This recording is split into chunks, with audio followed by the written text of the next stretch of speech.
Hello and welcome to Bitsbox World, Builds Made Easy. Hi, I'm Tom, and I'm gonna get a model painted that I've had sitting on my shelf for 17 years. Wow.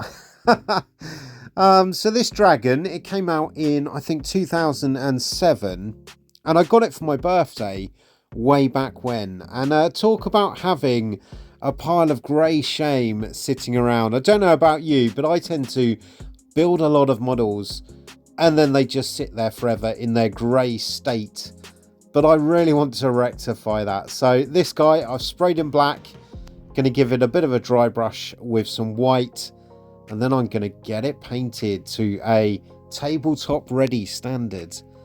The reason I'm going with this sort of dry brushing effect to start off with is so I can do a bit of speed painting on this model. And as I say, sitting around for all that length of time, 17 years, anything is better than just having a grey plastic model. Looks great on the battlefield as well from a distance. I've decided that I'm going to go with a yellow colour for this dragon, and he's going to sit right into my High Elf army that I've been building up ready for the old worlds. And now High Elves are back, looking forward to getting some games in. I've got another dragon that I painted. You can check that out on one of my other videos, and that was with a dragon knight on the top. So here'd be my dragon lord, but this one I'm going to go with a mage. So I've got a nice Arcane Mage sitting on the top of a dragon and hopefully giving him some much needed defense when dealing with the foes of Ulfan in the old world. So yeah, starting off by painting this guy brown, but I am going to make it a yellow effect. And the brown is just to give it a nice deep rich undercolour for the yellow. But looking quite good with that first coat of the contrast brown. Well, it's actually dipping ink actually from Green Stuff Worlds. And I do move between dipping inks and contrasts. I really like how they work. But this one also, I'm going to do something else because I've got this nice deep rich brown under the bottom. I'm going to give it another dry brush of white. So that really brings a nice highlight of yellow as I go over the top with this. And I really like this Imperial Fist yellow contrast. Looks really, really nice. Now, as I'm painting that guy up, it's worth noting that in the old world, we've got these awesome different dragon types that your riders can have. So you could have a sun dragon, a moon dragon, or a star dragon, and each of them have a different points value, moving from sun dragon at 180 points, moon dragon at 235, and star dragon at 290. And that just talks about their different attributes and how much better they get. That's not really good English, is it? How better they get as you increase the points value. It is interesting though that the Star Dragon is a bit more slothful than the Sun Dragon. So the Star Dragon is like a really old dragon that's aged through the millennia, and a Sun Dragon even is a newer dragon, which I really like that. But it adds this new element of, as you go for a Star Dragon, be prepared. If you're in battle, they're probably going to be fighting last. So anyone that's got a beast killer weapon, they may have a go at your dragon and have a really good opportunity to getting rid of it. But there we are. So the yellow does come out really nice on there, but I'm going to use a bit of highlighting as well, just to really bring out that yellow colour and make it really prominent against the brown. And I think it looks really good. Bit of gold. Gold goes really nicely with the silver as well of the armour plate there. But because it's a high elf, you know, they're always a bit pompous, and they like their metallic colours all over the place as well. Now this dragon, it did come with 2 different rider types that you could put on the top. So you could build an Archmage, which is what I'm using on this one, or you could build a sort of Elf Lord Dragon Prince type guy that could sit on the top. But I've used the Dragon Prince actually on another dragon that I made. So as I mentioned earlier, go and check out that video. He's actually the wrong rider for the dragon that I've put him on, because I lost Prince Imric. Sad times. Sad times. If you remember who Prince Imric was, he was a really awesome character that you could get back in, I think it was maybe 4th or 5th edition of the High Elf Fantasy rules. Let me know in the comments below. Do you remember Prince Imric? He was a really cool, awesome, solid rider, and I really liked the idea of having a unit of dragon princes all riding their dragons like they would have traditionally done, rather than being on horses as they are nowadays. So I might do that. I might get a couple of dragons now that High Elves are being re-released, and make a unit of dragon princes for that. Something to think about. So back to the rules of the dragons then. The dragons of Orthan, the Sun Dragon comes up with, he's movement 6 if he's not flying. He's got weapon skill 5, strength 5, toughness +2. So he gives 2 plus toughness to whoever's riding it. 4 wounds, so +4 wounds, 4 initiative, and 4 attacks. So that's really quite decent.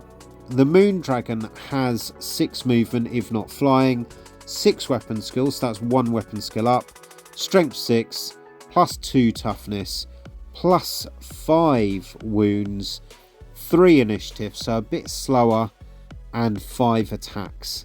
And then the Star Dragon has 6 movement if not flying, weapon skill 7, strength 7, toughness +3, and 6 wounds, but only 2 initiative, so really slow, and then 6 attacks. So giving your characters a real nice boost on the top of those if they're going into any form of combat.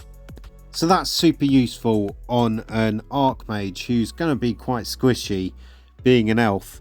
An Archmage though, they can only ride on a Moon or a Star Dragon unless they have the Blood of Kaldor Elven Honour, and that allows them to ride a Sun Dragon. So that's something to think about. The Archmages, they are quite decent though. They do pack a punch, certainly when they're with the dragon there, but they do come up as 155 points for the Archmage, and you can make them for 30 points. You can increase them to a level 4 wizard, which is definitely worth the value, I would say. They can have 100 points of magical items, as well as having elven honours, also riding that mage. They can use battle magic, elementalism, high elf magic, or illusion. And I really like the high magic. It's really quite decent. The battle magic's also definitely worth a shout.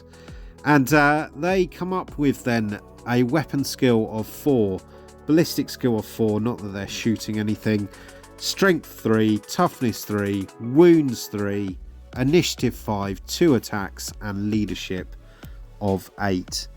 So I've only been using really high elf lords when I've been playing some of my old world games. So using this Archmage is definitely going to be a really good new thing that I can learn just to defeat my enemies. So that's exciting.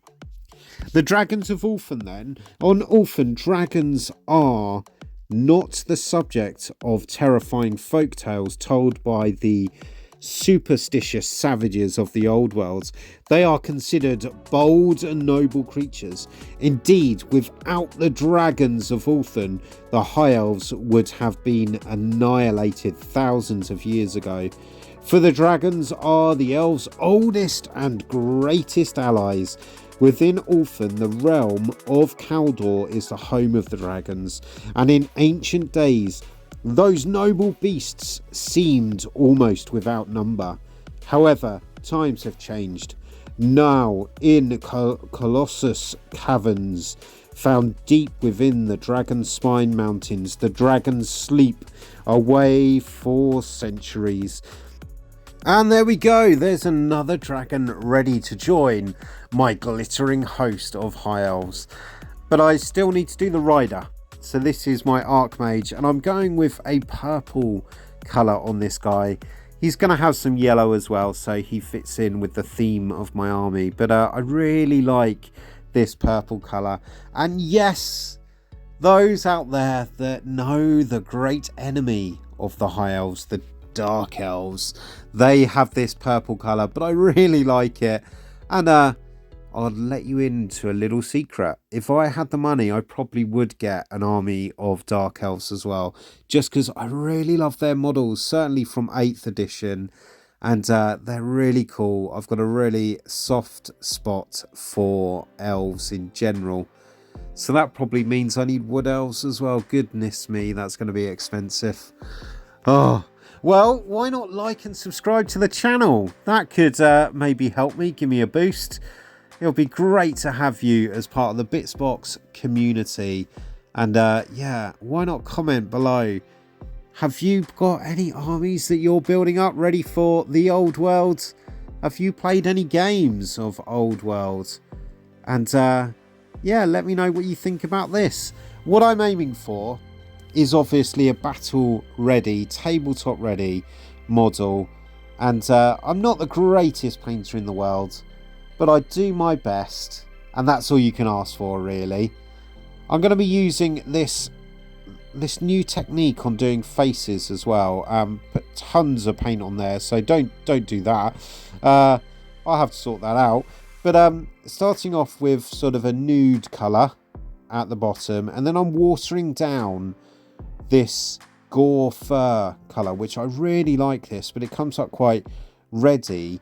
And if you pop that into the recesses, quite watered down, it looks quite thick at the moment, but if you water it down, it does dry away and doesn't come up too bad. It leaves a nice difference, a nice shading effect, like a wash, I guess, just moving into those recesses on top of the hands and face.